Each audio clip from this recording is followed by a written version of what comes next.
getting ready to go see this giant Trance X Advanced Elite.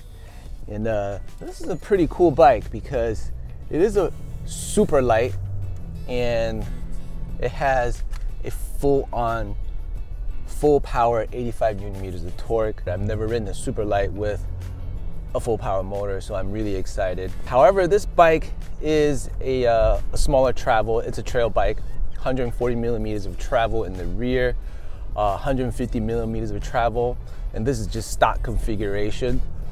I'm not sure exactly what Nathan has done to the bike. So if you guys remember Nathan, we had an episode on his transition repeater. I'm just excited to get up close and personal to see a full powered super light. I think the bike industry is going in this direction, creating super light e-bikes that feels like analog bikes, but still retains the same power and somewhat close to 500-600 watt-hour battery. Hopefully we'll be able to test out this bike. Hopefully you guys will enjoy today's episode. And hey, also if you guys need a mechanic, _inside FTW for a bike maintenance appointment. He does rebuilds. He was a race prep mechanic.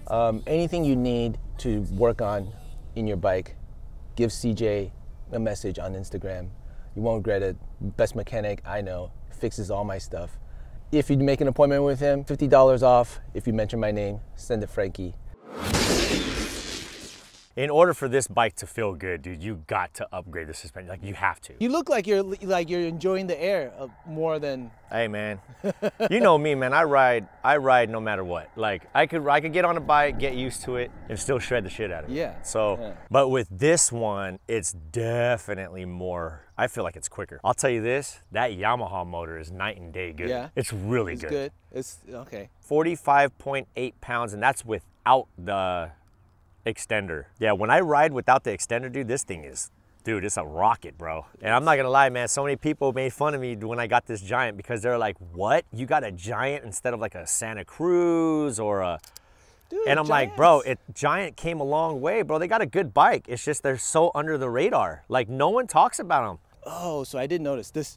The rear frame is aluminum. Aluminum. Yep. It's only the front that is carbon. That's right. So and it's only if you go So up. if you go to the very bottom tier, it's aluminum rear. But every tier after that is all carbon. Full carbon. It's all carbon. But that price, it goes from what? It goes 5,600 to like $7 grand for almost same components, but you're just paying for that carbon rear triangle. Oh man, which I'm like, I don't think that's worth it. I mean, it's not like they give you a bigger battery either, right? It's still 400, same right? thing. Yeah. Everything's the same. That's why, like, don't believe the hype. That's what I'm saying. Like, don't.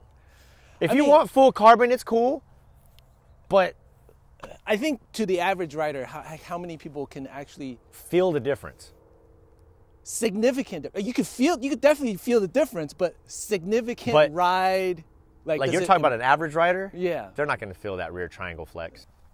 The stock were the RockShox 35, right? Gold. And it was bad. Very Super bad, right? For my riding style. My riding style. Okay. But for, and I noticed you put on the Lyric, and the Lyric is a 36 millimeter stanchion. It's not, you didn't go for the big 38. old Zeb, right? No. Save weight. Yep. Yeah. That's what I would have done too. Save weight, and not just that, this bike is considered a trail bike. So let me go ahead and put some top trail stuff on here to keep it traily. And so far, so good. The stock shocks, out. Way out. Way out, huh? I rode it twice. Yeah. I tried to get it to adjust to my type of riding style, how hard I like to hit. With the stock tire and the stock shock, I literally, the first trail out here, I blew my rear tire out. Ooh. Just blew it out. It has no support for myself. I can't speak for everybody else, but for myself. Once you get the right shock settings, man, changes the bike dramatically. I think even more than fork. Yeah, I didn't even know that they made a coil for this, and I was planning to try a coil. But on 140? But I feel like 140 is just too small. Why would you want to go coil? I feel like... But you want to keep the playful properties, of course, right? And that's why I kept it here. That's why I kept it here. You definitely want this bike to be playful. I mean, like, that's what this is intended for. Right. XT brakes? Yep. This is their new one. Oh, and this is what they said. They said this is their newest one that just came out for 2024. I was always a TRP guy. I still am a TRP guy. I wanted to put together a budget-friendly bike to make it feel night and day. And this is the night and day budget feel right here. I say with every bike that any consumer buys, man, the night and day feel that you will get from your bike is the suspension. It's not even your drivetrain. It's the suspension. If you get the good suspension with even the weakest tier bike, the cheapest of the cheap, but if you put the top of the line suspension on there, it's gonna make your whole bike feel night and day better. And you're not gonna worry about the components anymore. You're just gonna be like, yo, this feels really good. Moving on to the drivetrain, you went from the T-type back down to wired. How does the wired feel compared to the T-type? So my T-type shifting was slow. You know, a lot of people say it has to go slow so it could catch the nice gear. Okay, well, there's the pros and cons right there. This is instant shifting. It's like, boom. The T-type is smoother. It is smoother. I give it that. Wheels, you went with... still E13 carbon. Still E13s. Yep. But tires, you went with Maxis. Well, I went with Maxis because I went with stock at my bike shop. I have the E13s in my garage. I'm just waiting for these to go down, and then I'll put the E13s back on here. How do you like the Sync Drive Pro 2 motor? By now, you've ridden like every single motor Every single one. The only thing I haven't ridden was like the Brose motor, like 24/7. I've ridden it, but I haven't owned it. I haven't owned it, you know. But yes, in the parking lot for the Brose, it's definitely quiet. This is pretty damn quiet. And I love the EP8 and EP801. I love the Bosch motors. I do. But I'll tell you this, on this bike, when you take it up for a spin, when you hit the 20-mile-per-hour mark, it does not feel like a parachute now. It actually kind of gradually makes you use your legs. Like on the EP8, when you get to that red line mark, dude, the whole bike feels like you're pushing something hard and heavy. This, it doesn't. Like, you could feel it a little bit on turning off and turning on and turning off because you're at that red limit. But it's like smooth, like smoother. It's not like a shutdown. No, it's not like a total shutdown. It's like a really good, smoother power band. And this Sync Drive Pro also has the, what do you call it? Like the eMTB mode as well. Oh, this. Yeah, that's the second, the Smart Assist. The Smart Assist. Yes. So it's their way of eMTB mode. I've tried them both on Bosch and here. I would have to say they're both good. They're both good. Smart Assist save you more battery if you do your whole ride, or compared to when you're doing it, like when you're shifting yourself. Does it? Nope. It's still better when you... It's better when you manually put it on the stuff that you want to do it. Trail mode, it will last a long time. So I've ridden this bike at the full 85, and man, for how light this thing is with 85, that thing must be fast. It's really fast. It's kind of, how long does the battery last at 85 Newton meters? All right. Oh, 85. Full torque. So full torque with my body weight, size large, stock bite, which I did do, it only got me to like 2,100 feet of climbing, like roughly 10 to 11 miles. Oh. Like it was not a lot. That's not a lot. Just the 400 but that was watt-hour. Full red. Full red. Full red. Full power. Full power. Okay. The range extender, 200 watt-hour range. So that's put you 600 watts. 600 watt-hour, 85. That's already bigger than some Gen 1. How often do you ride with the range extender? Very rare. I just brought it today so you could see how it looks on the bike. With my settings, I average around 17 miles and above 28 to 3,000 feet of climbing. That's pretty good. Which is pretty good for 400 watts. That's pretty good. I mean, pretty much that's keeping pace with all the bigger guys. Yeah. Yep. Definitely one of the things coming from a full fat, or like if you're buying a new bike, you're thinking like how much battery is 400 enough? So, but if you can get like 17, because 17 miles. That's good. That's a lot. Especially if you're a solo rider. Like you're just trying to come up here to get your own fix in. 17 miles with no extender is good. With the extender, with my settings and my riding style, I got 26 miles with 3,800 feet of climbing. You're saying that torque is like 50 to 60, right? 60 Newton meters. Okay. But how do you like the 140 millimeter travel coming from 160 millimeter travel. Can you get used to it? Like, because you're riding the same type of trails. And I ride the same type of style too. Yeah, right. I'm not changing my style for just because it's 140 right. or 160. I would have to say, yes, picking your lines have to be a little bit more precise with the 140 because there's not that much give. This bike was not made to bulldoze through things. Right. This bike is like your annoying, agile bike that's just quick everywhere. Right. There's more forgiveness on the repeater than there is here. Right. This one, if you do have the wrong line and you do something wrong, you're gonna feel it. Like, you're gonna feel it. You said earlier it climbs really well too, right? Because overall it's a much lighter bike. So climbing it does well, but coming from a 29 background, you could definitely feel the difference of coasting. So when you are climbing, like, you keep that momentum of the speed going. Like, well, this is like a mullet style, so it does lose its speed just a little bit. Like, you have to keep your cadence at a really good level. Right. While the full 29er, it just keeps going. Right. One last question. Would you say this bike is for a experienced rider, or would you recommend this bike to a beginner rider? If it's a couch potato. Yeah, couch potato guy coming out, this would be the bike. The reason why I say that is because this bike will hold you back, and it's actually easier to ride than the bigger ones. Okay. It's easier to ride. It's not supposed to do the things that I'm doing on it. Maybe it is, but for a beginner guy, I would choose this over a bigger bike. Okay. But now I know some viewers are like, what the hell is he talking about? Because I get it. This bike would be perfect for a beginner because it still has the full power, still gives you all of the benefits as the big bike, but you could have it lighter. Let's go off of age and people coming from an analog bike to an e-bike. Okay, let's tackle one. Analog to E. This would be the best one. Okay. Because there's no crazy weight. There's no crazy weight gain and all that stuff. This bike doesn't take away from the analog feel, which means coming down the hill, you're still gonna get your poppiness, you're gonna get the, what do you call it, like the trail chatter that you're used to on an analog. Right. You go to a hefty big one, that's different now. Right. That's like it feels like a plush, like really big, tanky bike. And there's nothing wrong with that, because I rode those too, and I like them too. But coming from analog, this would be the best bet. This is perfect.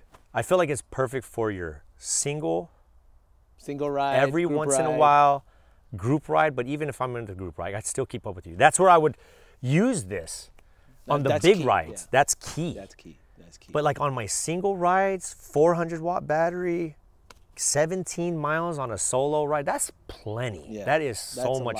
That is a lot. To me, that's plenty. Yeah. All right, so we're done with questions, but let's go out and let's test this thing. Yeah, you go take it. We're gonna do a climb.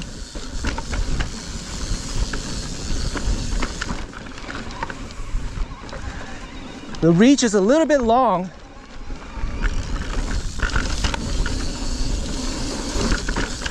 Whew. Nate has the setting at around 55 to 60 Newton meters of torque instead of full 85 Newton meters. But definitely you can tell this bike is very nimble. A little bit large for my size, but it's still doable.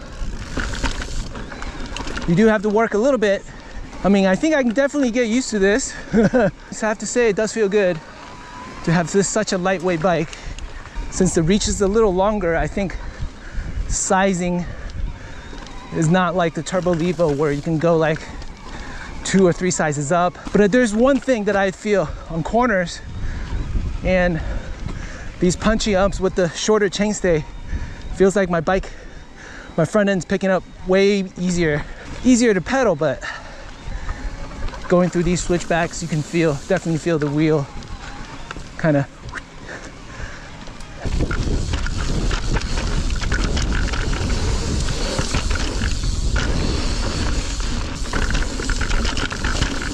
Woo. Yeah. Woo. Wow, this bike pops really good. It turns really good, man.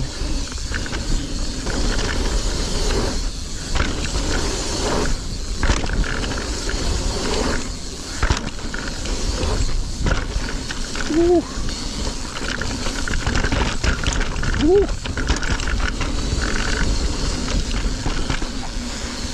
I'm sure with these settings, I can get a better feel of the suspension if I got the sag properly. But very nimble, agile. I like the short chainstay. Pops so easily. Woo. Woo.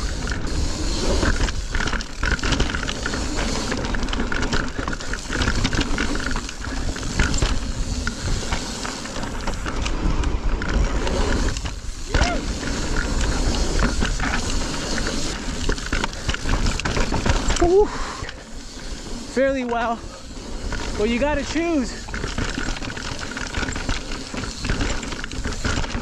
Woo.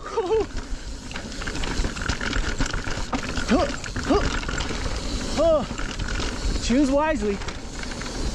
This giant Trance Advanced Elite felt extremely fun to ride. It's lively, it's extremely maneuverable, it's the perfect bike for people who love to just pop and jump over obstacles. I was a bit nervous on the rock gardens as I'd never ridden anything less than a 150mm travel bike, but while I was going through that last chunk section, the Maestro suspension felt stable and planted. However, I did get a bit more feedback in the feet and the arms, but that could easily just be the suspension settings. Nate is approximately 30 pounds heavier than me, so it could simply just be the sag and the air pressure. Nate is by far a better rider than me, so naturally his suspension settings were on the stiff side. So we slowed down the rebound on both the shocks and the fork, open up the compression to get a softer ride, and within a few clicks of adjustment, I was pretty close to where I felt comfortable. It was on the stiff side, but still very manageable. I could tell right away this large is just a tad too large for me. I'm 5'8", and likely a medium would have been a perfect size. This is very different from a Turbo Levo where you can switch 1 to 2 sizes depending on how you like to ride. The short chainstay is very fun to ride, but you'll have to get used to it on some of the punchy climbs as the front end wants to come up when you give it some torque. And you'll need to choose your lines a bit more wisely down some chunky sections. I have to say, this mid-power e-bike is growing on me. You have the best of both worlds. The torque is there when you need it, and with the range extender, you have that 600 watt-hour battery for those longer rides. I can say that Giant has carefully crafted a bike that is for everyone. Whether you're a seasoned rider looking for your first e-bike or just a newbie looking to start riding eMTBs, this bike can do it all. The Elite 3 will also be my choice if I was looking at the Trance X Advanced Elite. You will have to get suspension upgrades to get this bike dialed in. And if you recently purchased this bike and are looking for more ways to customize your ride, check out my next video. I'll be going over all the specs and how I will customize it to my ride style. And we'll also go over everything that Nate has done to his bike. For those that are getting into e-mountain bikes, this is a great bike to progress with. You'll eventually want to upgrade your components when you start leveling up your skills. Hopefully y'all enjoyed this one. If you're interested in any of the parts discussed in this video, use my affiliate links below. Any purchases made through my affiliate links will directly help this channel. And you can also join me on Patreon for $3 a month. We'll be doing Patreon group rides very soon. Hope you all have a great rest of the week. And as always, stay electric. Peace.